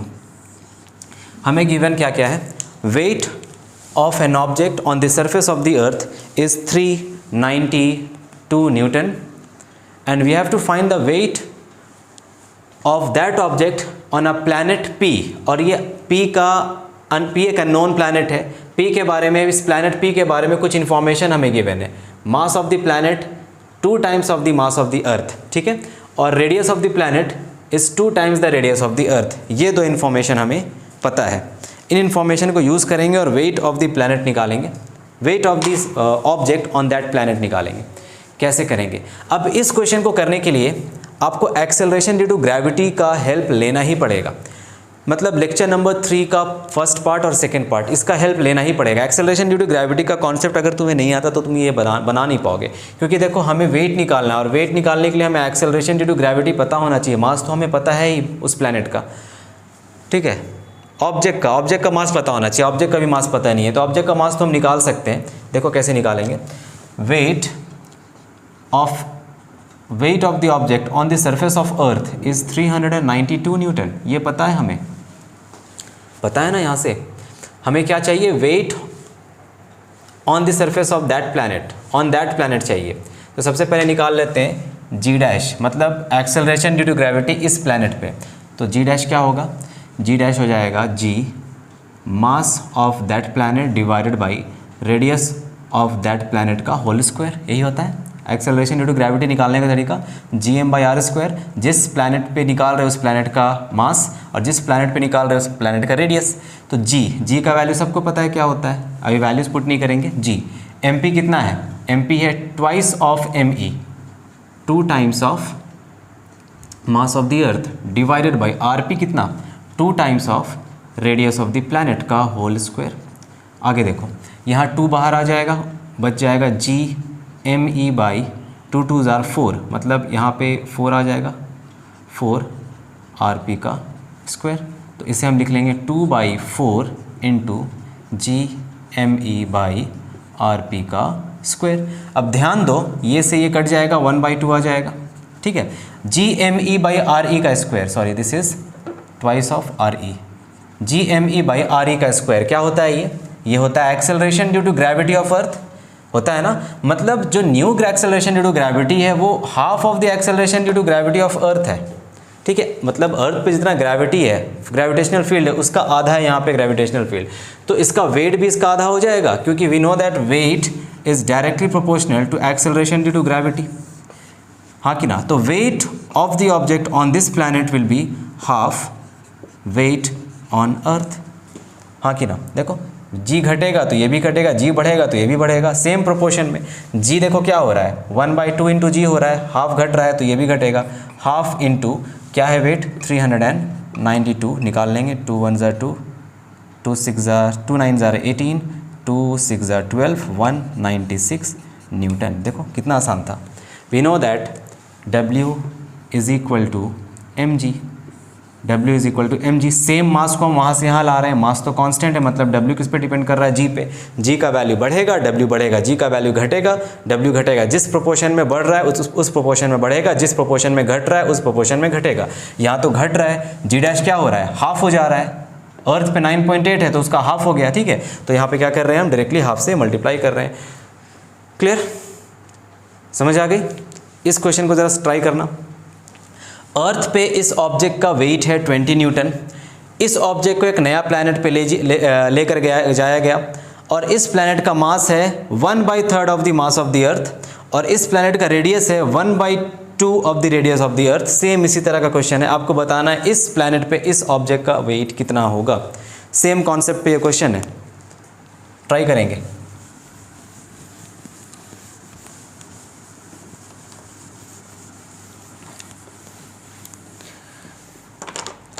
मास एंड वेट पे आपको कभी कोई प्रॉब्लम नहीं होगा आज की वीडियो के बाद। हाँ भाई हो गया, चलो देखो किस तरह सॉल्व करेंगे। सेम उसी तरह का प्रोसेस है। करना क्या है आपको, एक्सेलरेशन ड्यू टू ग्रेविटी का वैल्यू चाहिए इस प्लैनेट पे, मतलब जी डैश का वैल्यू निकालेंगे। यहाँ पे जी का वैल्यू सबको पता होता है कितना है, वहाँ पे जी डैश का वैल्यू निकालो। वेट तो पहले गिवन ही है, जितना जी डैश का जो वैल्यू आएगा वेट से कंपेयर कर लेंगे। तो जी डैश का वैल्यू निकालना है हमें। जी डैश क्या हो जाएगा, जी जिस प्लैनेट को ले रहे हैं उस प्लैनेट का मास, मतलब प्लैनेट है mz डिवाइडेड बाई rz का स्क्वायर। अब ध्यान से देखो जी mz कितना है, mz का वैल्यू गिवन है, मास ऑफ द अर्थ का 1/3 है, दैट मीन्स ये है me divided by 3 whole divided by radius of this planet z is re divided by 2, re divided by 2 का होल स्क्वायर। तो यहाँ से हमें वैल्यू क्या मिलेगा, यहाँ से वैल्यू मिलेगा G M E divided by ये 2 का स्क्वायर 4 हो जाएगा, ये 4 ऊपर चला आएगा, ये 3 नीचे आ जाएगा, मतलब 3 आर ई का square. That means 4/3 into G M E by R E square. और ये value acceleration due to gravity on earth है, दैट मीन्स 4/3 ऑफ जी, है ना, 4/3 ऑफ जी। मतलब ये हुआ कि जी डैश का वैल्यू है 4/3 इंटू जी, 4/3 इंटू जी है। अब क्या करें, अब करना कुछ भी नहीं है, करना कुछ भी नहीं है। वेट देखो, अर्थ पे वेट कितना है 20, weight on earth is 20 newton. We know that weight is directly proportional to acceleration due to gravity, क्योंकि उसी मास को दूसरे प्लैनेट पे ले जाया गया और वहाँ पे पूछा जा रहा है आपसे कि यहाँ पे उसका वेट क्या होगा। Weight is directly proportional to g. जब ऐसा है तो अगर हम यहाँ पे देखें तो नया जी जो आ रहा है वो 4/3 टाइम्स ज़्यादा है, तो नया weight on the planet Z will be equal to 4/3 times of the planet weight of the object on the planet Earth, इतना होगा। तो यहाँ से आप 4/3 into weight of the object on the planet Earth is 20, तो ये हो गया 80 डिवाइडेड बाई 3 न्यूटन। बोलो समझ आया? समझ तो आ रहा होगा। 80 डिवाइडेड बाई 3 न्यूटन।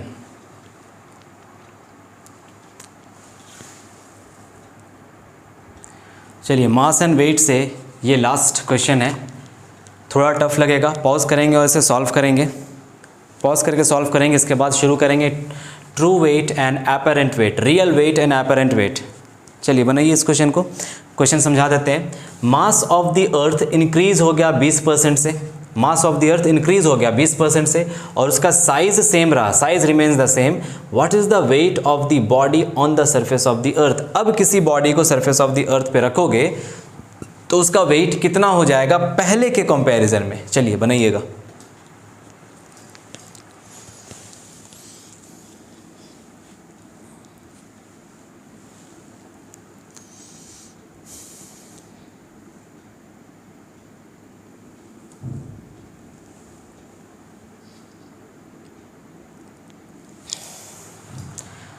चलिए हो गया, देखिएगा, पहले पॉज करके बनाएंगे फिर सॉल्यूशन देखेंगे। हम मान लेते हैं initially mass of the earth, initially mass of the earth m है, इनिशियली मान लेते हैं मास ऑफ द अर्थ है m, और न्यू मास है m डैश, ये मान लेते हैं। तो इनिशियली मास m है तो न्यू मास क्या हो जाएगा, देखो साइज इंक्रीज क्या हुआ है 20% से बढ़ गया है, मतलब न्यू मास हो जाएगा m plus 20 divided by 100 into m, यही न्यू मास होगा। 20% क्या होता है 20/100 ऑफ m, तो ये बन गया, यहाँ से ये काट दो, 2 1 ज़र 2, 2 5 ज़र 10, मतलब ये हो गया 5 1 ज़र 5 प्लस 1 6m/5। ये न्यू मास है अर्थ का, अर्थ का न्यू मास m डैश, ओरिजिनल मास m। साइज रिमेन सेम, मतलब साइज अभी वही है, साइज मतलब क्या, रेडियस, साइज मतलब रेडियस, रेडियस वही है, अभी भी रेडियस चेंज नहीं हुआ है। तो रेडियस अभी अर्थ का वही है जो पहले था, रेडियस r, तो यहाँ भी अभी भी रेडियस और सेम रेडियस है, सेम रेडियस चेंज नहीं हुआ है। पूछ रहा है कि वेट में क्या डिफरेंस, क्या कंपैरिजन करना है हमें, वेट कितना बन जाएगा। तो आपको पता है एक्सेलरेशन ड्यू टू ग्रेविटी, जो real gravity acceleration due to gravity, उसे g मान लेते हैं, ये है ओरिजिनल, ठीक है। और ये बढ़ने के बाद एक्सेलरेशन ड्यू टू ग्रेविटी, और यहाँ हमें एक्सेलरेशन ड्यू टू ग्रेविटी का वैल्यू नहीं पता, ये हमें निकालना पड़ेगा। Now acceleration due to gravity g हमें पता है ये होता है gm/r², ठीक है, अर्थ पे gm/r² होता है ये।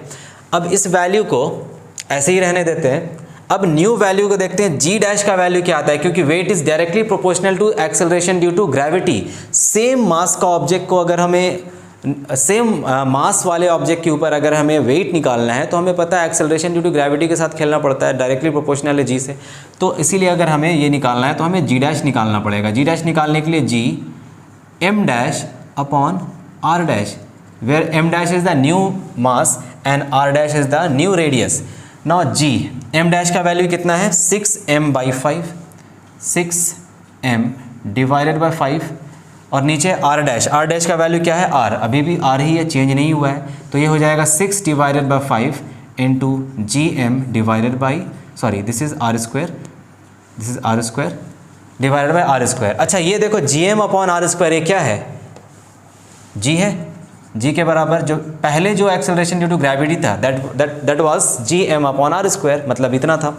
तो new acceleration due to gravity का वैल्यू आया है 6/5 इंटू g, मतलब अभी acceleration due to gravity 6/5 of the initial acceleration due to gravity, जब अर्थ अपने साइज पे था तब का वैल्यू, और जब अर्थ का साइज को इंक्रीज कर दिया गया, रेडियस सेम रखते हुए इंक्रीज कर दिया गया, मास को बढ़ा दिया गया, सॉरी मास को बढ़ा दिया गया 20% पहले वाले से, तब का ये सिचुएशन। अभी पूछ रहा है आपसे न्यू वेट क्या होगा, w डैश, तो न्यू वेट क्या होगा सबको पता है, weight is directly proportional to acceleration due to gravity, तो न्यू वेट भी क्या हो जाएगा 6/5 times of the original weight. बात समझ आई, मतलब अगर अभी तुम इस प्लैनेट में, इस वाले ओरिजिनल सिचुएशन में अगर तुम्हारा वेट है 50 न्यूटन का वेट है, तो अभी कितना हो जाएगा, जब इसका मास बढ़ा देंगे, सब कुछ सेम रखेंगे, मतलब न्यू सिनेरियो में इसका वेट कितना हो जाएगा 6/5 इंटू 50, मतलब 60 kg हो जाएगा, 60 न्यूटन हो जाएगा। वेट हम निकाल रहे हैं 60 न्यूटन हो जाएगा, जो कि है ज़्यादा, पहले वाले से ज़्यादा। बात आई समझ में? तो इसको हम एग्जाम्पल्स के थ्रू भी कर चुके हैं और मैंने आपको बता दिया करने का तरीका भी। तो यहाँ पे होता है मास एंड वेट पे क्वेश्चंस ख़त्म। अब इसके आगे जो भी कॉन्सेप्ट, जो भी टॉपिक्स, जो भी क्वेश्चंस आने वाले हैं वो सारे क्वेश्चंस आएंगे on the basis of apparent weight and true wait.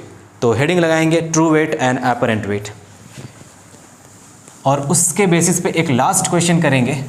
उसी क्वेश्चन में कंप्लीट कॉन्सेप्ट मिल जाएगा आपको ट्रू वेट और एपरेंट वेट होता क्या है।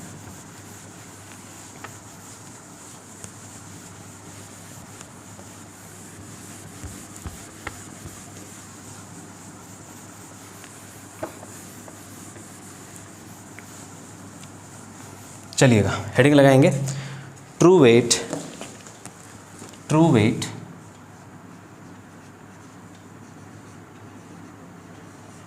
ट्रू वेट को हम रियल वेट भी कहते हैं, real weight and apparent weight. Apparent मतलब जैसा फील हो रहा है हमें, वेट इतना नहीं है बट इतना फील हो रहा है, इसे कहते हैं एपरेंट वेट। रियल वेट या ट्रू वेट या एपरेंट वेट। देखो ट्रू वेट होता क्या है, ट्रू वेट होता क्या है, सपोज़ तुम किसी सरफेस पे हो, अर्थ के सरफेस पे हो, यह है अर्थ का सरफेस, ठीक है, या फिर तुम किसी भी फ्रेम में हो, फ्रेम मतलब लॉज ऑफ मोशन देख लो, फ्रेम समझ आ जाएगा। तो किसी भी फ्रेम में हो या किसी सरफेस पे हो, सिंपली समझ लो तुम किसी सरफेस पे हो और ये सरफेस अगर ना ऊपर जा रहा है ना नीचे जा रहा है, एक्सेलरेशन जीरो है, ना ऊपर जा रहा है ना नीचे जा रहा है, मतलब जनरल सिनेरियो में, मतलब ऐसे तुम खड़े हो और तुम नीचे अपने वेइंग मशीन लगा दो, जो वेट तुम्हारा मेज़र होकर के आएगा वो आएगा तुम्हारा ट्रू वेट। मतलब नॉर्मल सिनेरियो में जब तुम वेट अपना मेज़र करो तो उसे कहते हैं ट्रू वेट। बात ट्रू वेट और रियल वेट समझने की नहीं है, बात है एपरेंट वेट समझने की, क्योंकि वेट हमेशा चेंज होता रहता है। तो ट्रू वेट तुम्हारा कहाँ पे ट्रू वेट है, तो नॉर्मल सिचुएशन में ट्रू वेट है, ठीक है। नॉर्मल सिचुएशन समझ लो, जैसे तुम अर्थ पे ऐसे खड़े हो ना, अर्थ पे ऐसे खड़े हो, weighing beam balance spring balance लेकर आओ या वेइंग मशीन लेकर आओ, उसके ऊपर खड़े हो जाओ, तो जो रीडिंग आएगा that is your true weight for that time, वो ट्रू वेट हो गया तुम्हारा, मतलब वो नॉर्मल सिनेरियो में वो वेट हो गया। बट जैसे यहाँ पे अगर हम लिफ्ट लेकर समझाते हैं, जैसे एक लिफ्ट के अंदर तुम हो,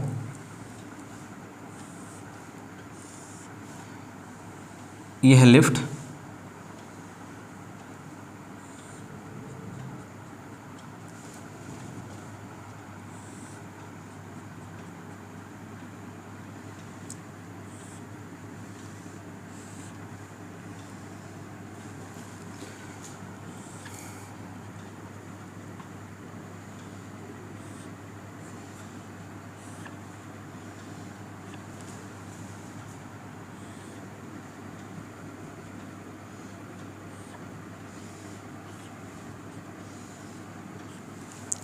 तो ये 3 लिफ्ट्स हैं, इस लिफ्ट के अंदर तुम हो और तुम्हारे नीचे यहाँ पे एक वेइंग मशीन लगा दिया गया है, ये वेइंग मशीन है। यहाँ पे भी तुम लिफ्ट के अंदर हो और नीचे में तुम्हारे यहाँ पे वेइंग मशीन, ये तुम लिफ्ट के अंदर हो, यहाँ पे नीचे वेइंग मशीन, ये तुम लिफ्ट के अंदर, यहाँ पे नीचे वेइंग मशीन। अभी यहाँ पे लिफ्ट ना तो ऊपर जा रही है ना नीचे जा रही है, मतलब इस लिफ्ट का एक्सेलरेशन ज़ीरो। इस केस में लिफ्ट ऊपर की तरफ जा रही है, मतलब लिफ्ट का एक्सेलरेशन ऊपर।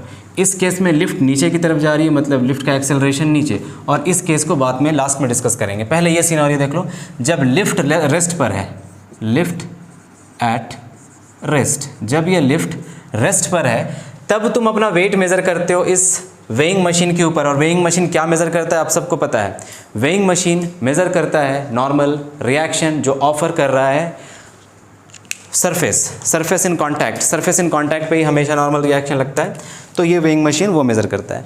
तो यहाँ पे देखो, जब एक्सेलरेशन ज़ीरो है, तुमने अपना वेट मेज़र किया और वेट निकल कर आया, और वेट निकल कर आया W, ठीक है, वेट निकल कर आया W, मतलब mg। W क्या होता है, m इंटू जी। इसका मास ले लेते हैं m। अर्थ इसे अपनी तरफ सेंटर तरफ खींचेगी, अर्थ इस ऑब्जेक्ट को अपने सेंटर की तरफ खींचेगी विथ अ फोर्स mg, इसे ही हम वेट कहते हैं। The force with which earth attracts every object towards its centre is called as its weight. तो ये हो गया इसका वेट mg, क्लियर। इस ऑब्जेक्ट का मास m, सेम ऑब्जेक्ट, अब लिफ्ट ऊपर जाना चालू हो गया, ठीक है, लिफ्ट गोइंग अप, बहुत ही सिंपल लैंग्वेज में लिखा रहा है, ऐसे तो ये होगा असेंडिंग, लेकिन बहुत ही सिंपल लैंग्वेज में लिखा रहा है कि सबको तुम सब लोग समझ पाओ, लिफ्ट गोइंग अप, ठीक है। जब लिफ्ट ऊपर जा रहा है तो जब लिफ्ट ऊपर जा रहा है तब क्या सिनेरियो होगा, ज़रा इसको डिराइव करते हैं। जब लिफ्ट ऊपर जा रहा है तब इस पूरे बॉडी का फ्री बॉडी डायग्राम बनाते हैं, इस पूरे ऑब्जेक्ट का। एफबीडी आपको नहीं पता तो आप एफबीडी का लेक्चर जाकर लॉज ऑफ मोशन में देख सकते हो। इसका एफबीडी बनाते हैं। सबसे पहले इसके ऊपर फोर्स लग रहा है mg नीचे की तरफ, ठीक है, और ये सरफेस इसको नॉर्मल रिएक्शन ऑफर कर रहा है, नॉर्मल रिएक्शन ऊपर की तरफ, मतलब नीचे की तरफ लग रहा है इसका वेट mg, और ऊपर एक और फोर्स लग रहा है नॉर्मल रिएक्शन इस ऑब्जेक्ट के ऊपर, और फाइनली ये लिफ्ट ऊपर की तरफ जा रहा है, acceleration. From Newton's second law we all know that F net is equal to mass into acceleration. सबको पता है net force is equal to mass into acceleration. एक फोर्स नीचे की तरफ, एक फोर्स नॉर्मल रिएक्शन जो सरफेस लगा रहा है। अब ये ऑब्जेक्ट ऊपर की तरफ एक्सेलरेट कर रहा है, ऊपर की तरफ जा रहा है, तो ऊपर का फोर्स ज़्यादा होगा तभी ये ऊपर की तरफ जा रहा है। अगर नीचे का फोर्स ज़्यादा होता तो खींच करके इसे नीचे ले आता, बट यहाँ पे ऊपर का फोर्स ज़्यादा है इसीलिए n ज़्यादा है, तो यहाँ पे हम इसे लिख सकते हैं n minus mg। Net force तो यही होगा, ऊपर का फोर्स माइनस नीचे का फोर्स, ऊपर का फोर्स ज़्यादा नीचे का फोर्स कम, तो नेट फोर्स इतना आएगा इज इक्वल टू m। अगर आपको ये चीज़ समझ नहीं आ रहा तो यहाँ पे मैं इसे फ्री बॉडी डायग्राम को एक्सप्लेन नहीं करने वाला, एक बार पहले आप जा करके free body diagram foundation classes search कर लो, मिल जाएगा, नहीं तो आप जा करके forces and laws of motion का प्लेलिस्ट देख लो, आपको समझ आ जाएगा फ्री बॉडी डायग्राम वहाँ से देख करके। अब यहाँ पे देखो ये सिनेरियो क्या है, इसे हम सॉल्व करते हैं ज़रा। इसे सॉल्व करने के लिए हम ये स्पेस यूज़ कर रहे हैं, ठीक है। अब यहाँ से हमें क्या चाहिए, हमें चाहिए नॉर्मल रिएक्शन, क्योंकि यही तो वेट मेजर करेगा ना, नॉर्मल रिएक्शन ये, ठीक है, normal reaction this now this is equal to n is equal to mg plus ma, mg plus ma that is equal to m common लेंगे g प्लस a। अब ध्यान से देखो यहाँ पे इस केस में इस ऑब्जेक्ट को अपना फोर्स, अपना वेट ज़्यादा दिखेगा या कम दिखेगा। इसका वेट कितना था जब नॉर्मल या था, तो नॉर्मल सिचुएशन में इसे वेट कितना महसूस हो रहा था, mg के बराबर, ठीक है। जब मेज़र किया गया इसे, या फिर ये बोलो कि नॉर्मल रिएक्शन इसे ऊपर की तरफ लग रहा था, ये नॉर्मल रिएक्शन जो ऊपर की तरफ लग रहा है, ये नॉर्मल सिचुएशन में बैलेंस में ना ऊपर जा रहा है ना नीचे जा रहा है, मतलब यहाँ पे n का वैल्यू कितना आ रहा है, n किसके बराबर है, mg। इसी n को हम बोलते हैं weight, weight is mg, weight measure किया mg। तो यहाँ पे mg से कितना ज़्यादा है, देखो mg में हम कुछ ऐड कर रहे हैं, मतलब ये नॉर्मल रिएक्शन जिसे हम वेट कह रहे हैं ये वेट बढ़ गया, मतलब जैसे ये लिफ्ट ऊपर जाएगा तो इस बंदे को लगेगा कि मेरा वेट बढ़ गया है, इसे ऐसा फील होगा जैसे वेट बढ़ गया है। तो ये जो वेट बढ़ रहा है with by a factor of this, इतना बढ़ा हुआ वेट दिखेगा, ma ज़्यादा दिखेगा इसे, तो इसे हम कहते हैं एपरेंट वेट। अब ये ट्रू वेट से अलग हो गया, ट्रू वेट था mg, सिर्फ mg था ट्रू वेट बस, बट इसमें ऐड हो रहा है ma अलग से ऐड हो रहा है, मतलब यहाँ पे इसे लगेगा कि इसका वेट बढ़ गया है। He will feel that he has gained some weight, okay, he has gained some weight. इसे ऐसा फील होगा जैसे इसने कुछ वेट गेन कर लिया, जब लिफ्ट ऊपर की तरफ जाएगा तब अब इसे भारी महसूस होगा अपने आप को, इसे अब लगेगा जैसे मैंने कुछ वेट गेन कर लिया है, थोड़ा हेवी फील करेगा ये जब लिफ्ट ऊपर की तरफ असेंड होगा तब ऐसा होगा। और इसका वेट कितना हो जाएगा, अगर वेट निकालना है तो n का वैल्यू हम यूज़ करेंगे, वेट का मतलब यूज़ करेंगे mg प्लस a। इस फॉर्मूले से हम निकाल सकते हैं, नीचे दिखाई नहीं पड़ रहा, जस्ट अ सेकेंड,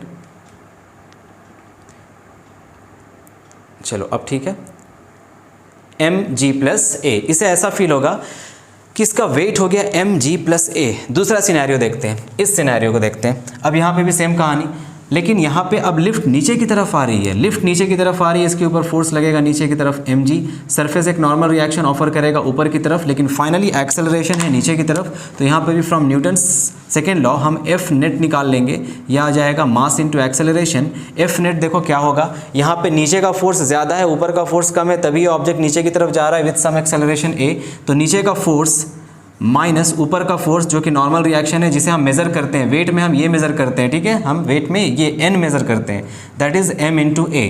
अब यहाँ से देखो minus n is equal to ma minus mg। Now minus minus multiply कर देंगे तो n का वैल्यू आ जाएगा mg माइनस ma।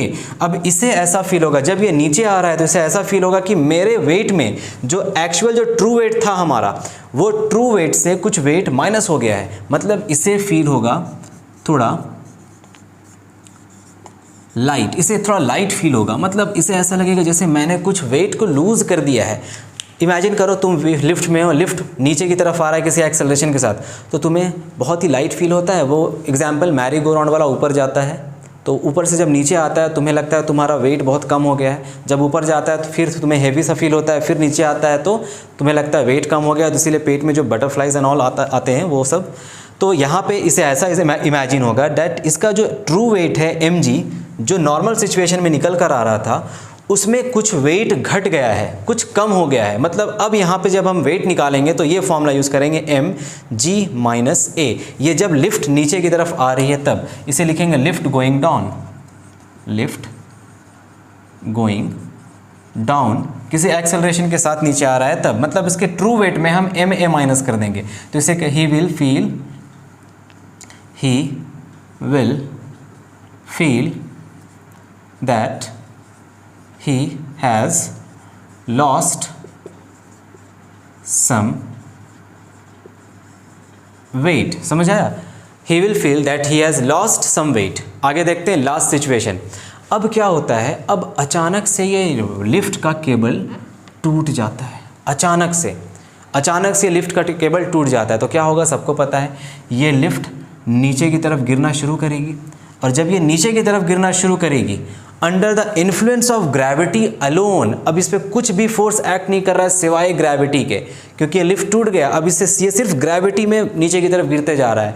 तो इस कंडीशन को हम कहते हैं फ्री फॉल, इसे हम कहते हैं फ्री फॉल। लिफ्ट का गिरना इसे हम कहते हैं फ्री फॉल। लिफ्ट अब ग्रेविटी के इन्फ्लुएंस में गिरना शुरू किया, इसे कहते हैं फ्री फॉल। मतलब इस लिफ्ट का एक्सेलरेशन अब एक्सेलरेशन ड्यू टू ग्रेविटी के बराबर हो गया। फिर से इसका डायग्राम बनाते हैं। नीचे की तरफ mg FBD free body diagram, ऊपर की तरफ नॉर्मल रिएक्शन n।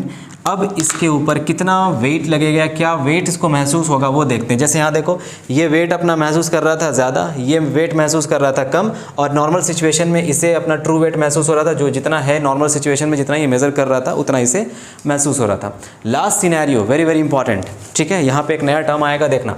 मतलब ये फ्री फॉल हो रहा है, फ्रीली ये गिर रहा है, फ्री फॉल इसे कहते हैं, under the influence of gravity alone. अब इसका एफ नेट निकाल लेते हैं। F net is equal to mass into acceleration.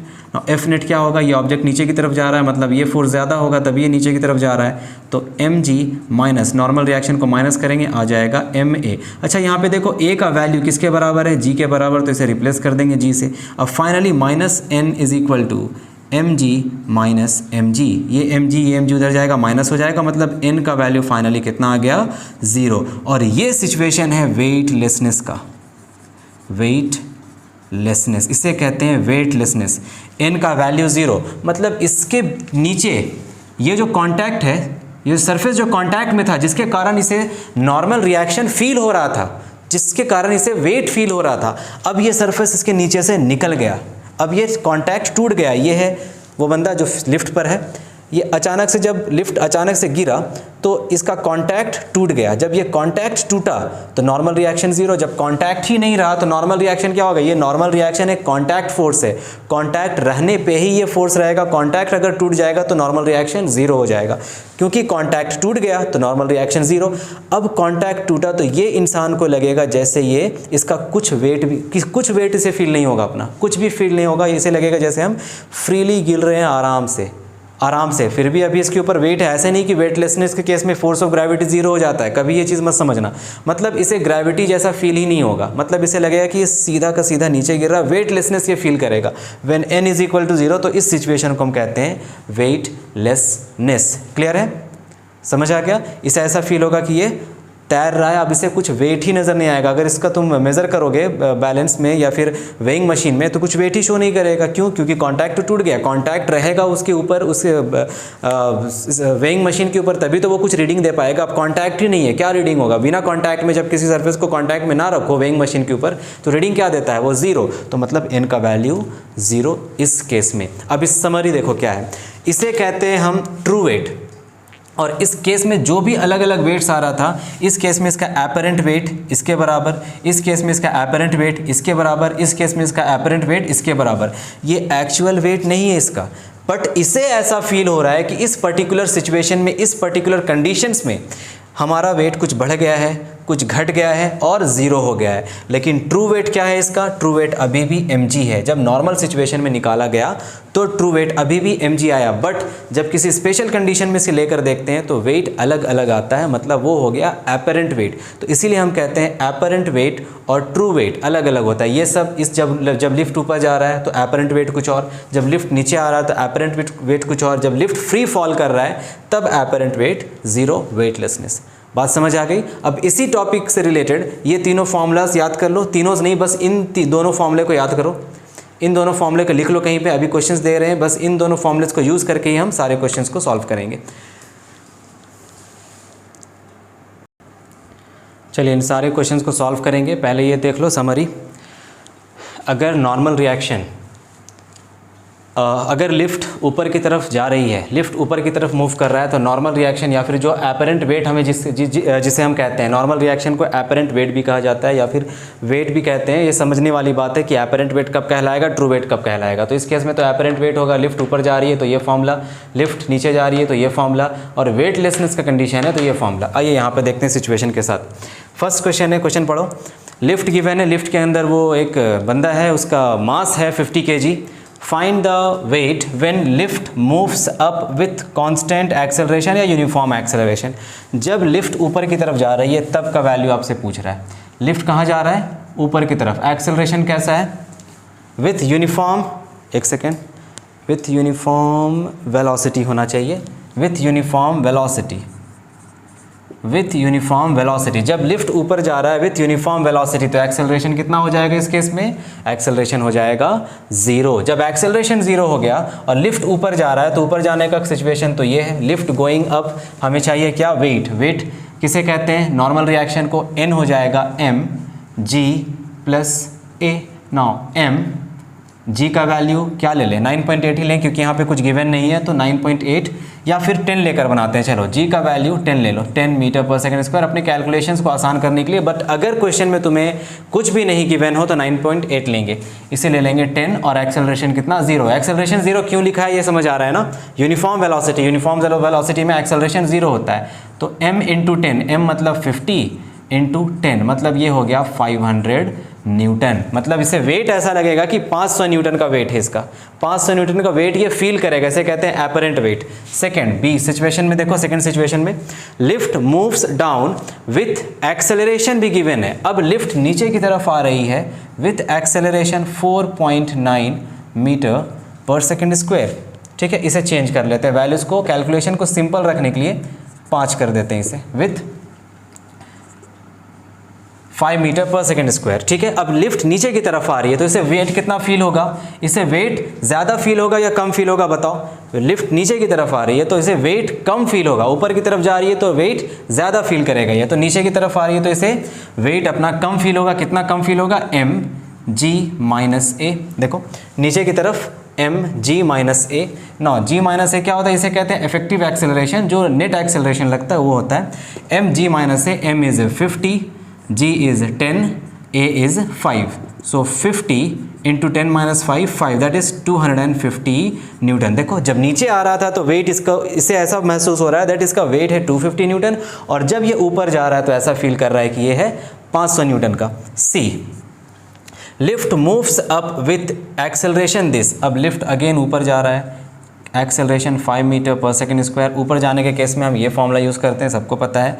तो n is equal to mg plus a, तो again 50 into 10 plus 5 that means 50 into 15, तो कैलकुलेट करके निकाल लो, 250 न्यूटन ही आएगा आई थिंक,